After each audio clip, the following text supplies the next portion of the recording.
kok kurang duit. Mobil itu sama itu keluarin dulu dah. Mobil udah berapa biji dijual?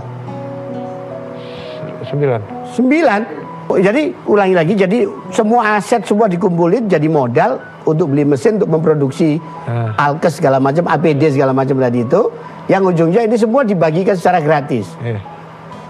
Harta itu nggak bisa dibawa mati. Oke, kita setuju ya. Setuju. Harta yang bisa dibawa mati adalah harta yang kau sedekahkan di jalan Allah. Setuju juga nggak? Iya setuju. Ya berarti aku lagi nabung sebenarnya. Habis aku mati biar kaya ntar.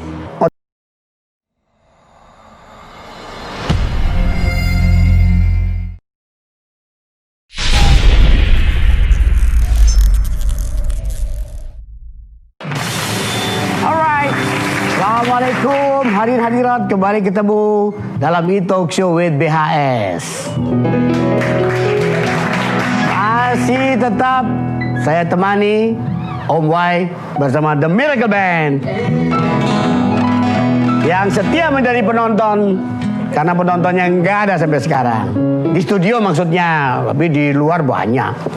Nah ini Seno, Ami, ini Om mau bacain berita-berita terbaru ya, supaya kita nggak terlalu telat informasi. Ada. Nah, Indonesia menetapkan normal baru, tapi di sebagian wilayah masih ada dalam kondisi pembatasan sosial berskala besar atau PSBB. Nah, ngomong-ngomong soal pandemi COVID yang masih belum berlalu, ya kan? Ini masih banyak di antara kita masyarakat Indonesia ini yang punya welas asih, yang berlomba-lomba untuk menebar kebaikannya dengan bersedekah, berbagi dengan sesama. Nah, salah satu yang rajin berbagi dan mengejutkan kita yang sempat jadi viral adalah tamu yang Om Y akan undang pada malam hari ini. Ya sudah menyumbangkan untuk APD segala macam, duitnya itu belasan miliar. Wow. Kita panggil Koko Steven Indra Wibowo.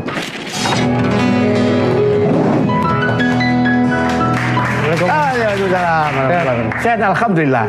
Fadal. Kau ni hao ma? Alhamdulillah. Alhamdulillah. Oh, ni hao ma. Kau benar habis nyumbang belasan miliar itu loh. Kalau habis gitu masih ada kan duitnya? Nggak ada. Hah? Mau? Lagi kan kemarin habis-habisan tuh nyumbang. Enggak semuanya Om. Hah? Enggak semuanya. Nah itu uang semua apa daun apa itu? Campur. Enggak semua, berarti belum semuanya yang disumbangkan. Yeah. Masih banyak yang disimpan nih kayaknya. Ini rekeningnya gendut banget nih. Orangnya gendut. Rekeningnya mau kurus.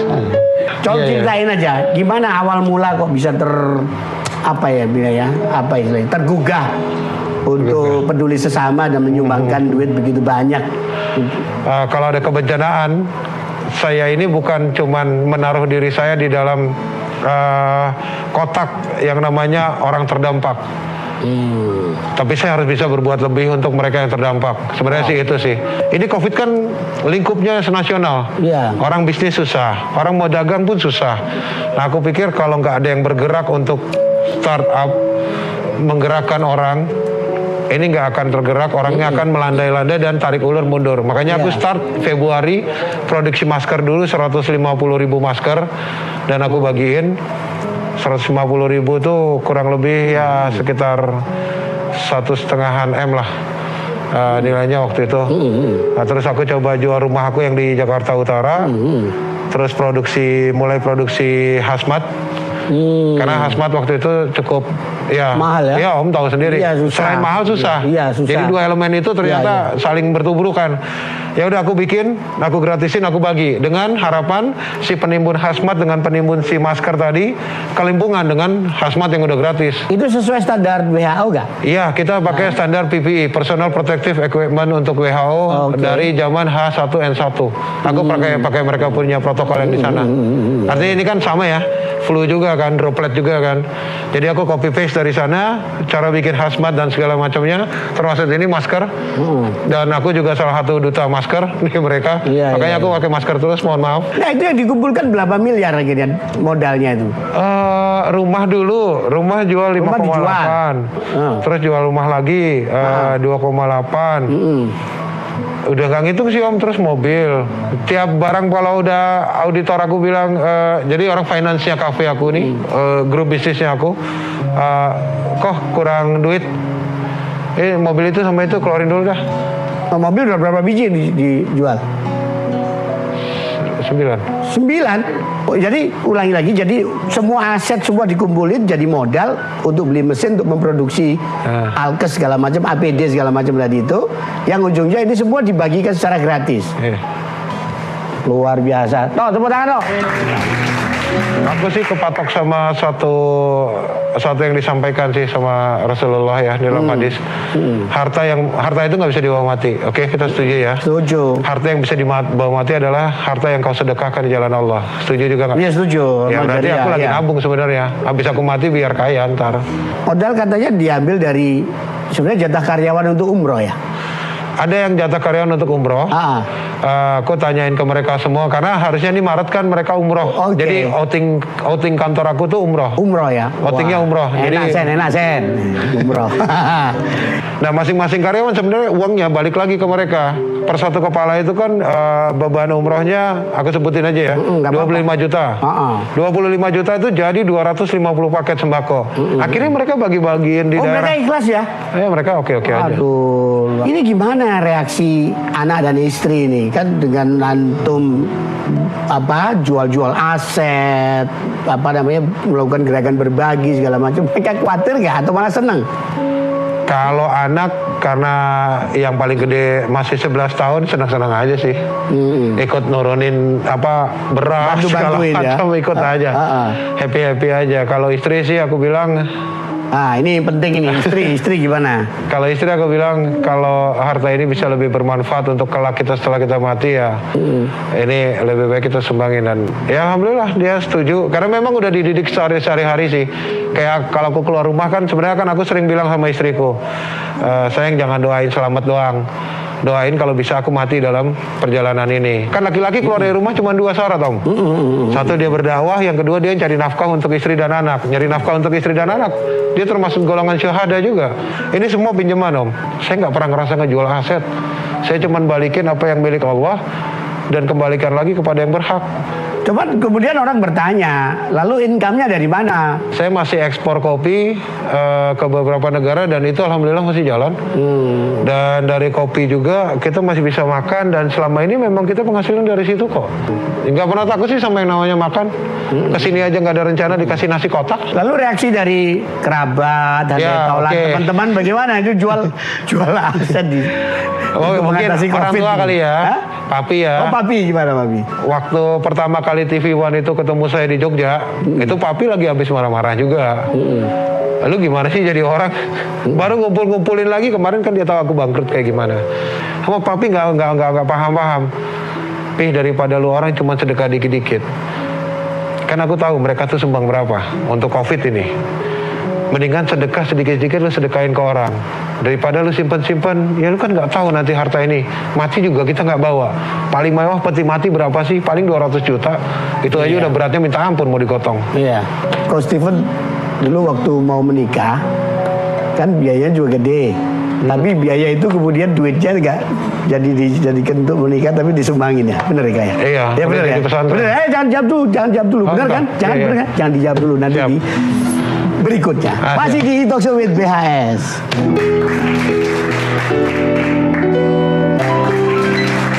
Masih di Talk Show with BHS bersama Om Wahid The Miracle dan tamu kita Coach Steven. Coach Steven sama Cat Steven ada hubungannya kali ya? Nggak ada ya? Cat di Inggris. Oh di Inggris. Oh ya udah tahu maksudnya hubungan imannya. Kok tadi Om kan nanya, bener gak sih dulu itu waktu mau menikah ya biaya pernikahannya malah disumbangin, itu bagaimana ceritanya? Nggak jadi pesta dong? Enggak. Buat apa? Hah? Buat apa? Nggak ada pesta? Buat apa pesta? Oh buat apa pesta? Lah Istri waktu itu nggak nyesel tuh. Itu syarat mau nikah sama aku. Oh syarat, gimana Iya. ceritanya? Ya memang kalau uang untuk nikah aku siapin. Untuk pesta apa segala macam, oke, berapa? 500 juta, oke, ini ada. Terus? Tapi kita nikahnya di KUA. Gratis kok, cuman materai 2, foto 4 sama 4, terus fotokopi bolak-balik, ya 20.000 lah. Ya Allah. Tahun berapa itu kok? Ya, tahun 2010, cuman kan segitu ya udah cukup maksudnya. Oh iya, 200 juta no. 20.000. Itu jeruk berapa ton itu?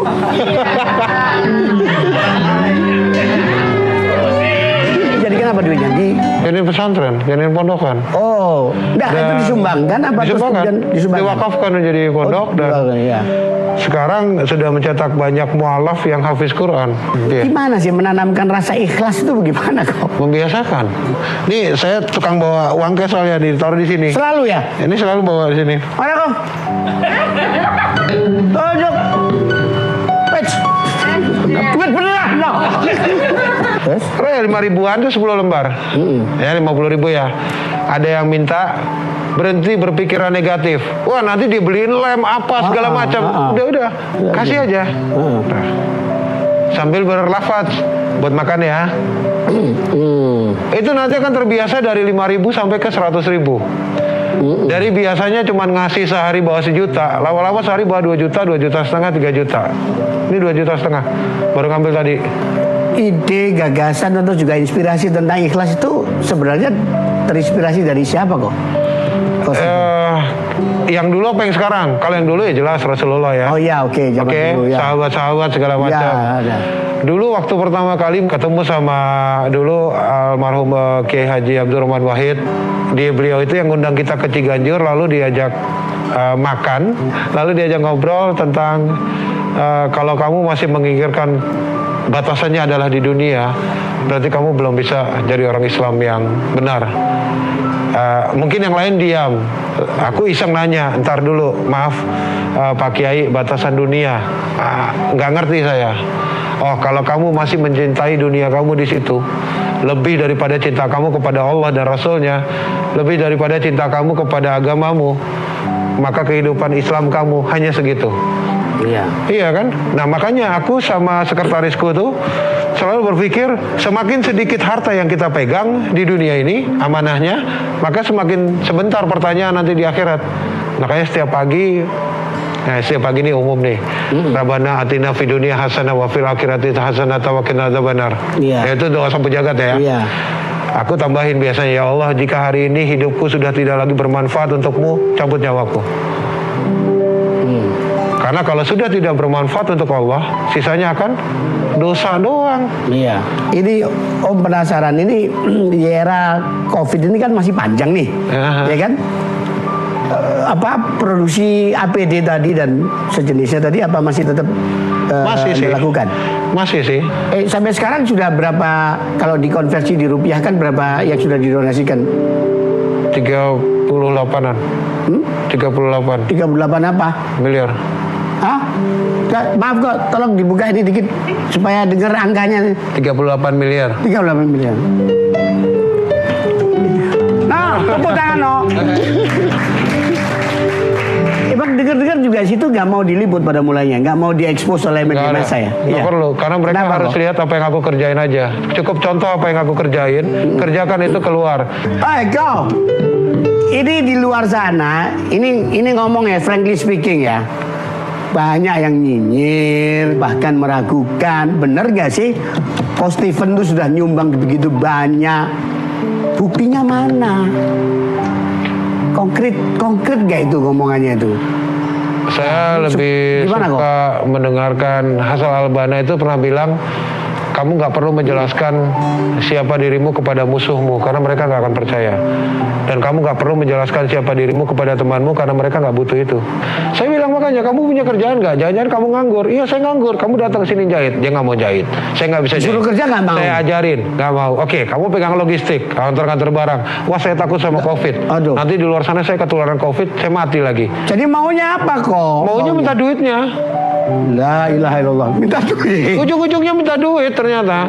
Yang nyinyir-nyinyir itu, Astaga. ujung-ujungnya minta duit. Sabar ya kok. Oh tenang. Sabar ya. Jangan kemana-mana juga. Sabar juga di sini. Masih di talk show with BHS. When you've been fighting for all your life, Masih di talk show with BHS bersama Om Wai dan Miracle dan tamu kita yang sangat dermawan, Ko Stephen Indra Wibowo. Dulu ceritanya gimana sih? Orang mana? Terus pernah tinggal di Jogja, Bandung atau bagaimana ceritanya? Aku lahir ya. Ya. Lahir Jakarta. Ah. Waktu SD SMP di Ambarawa.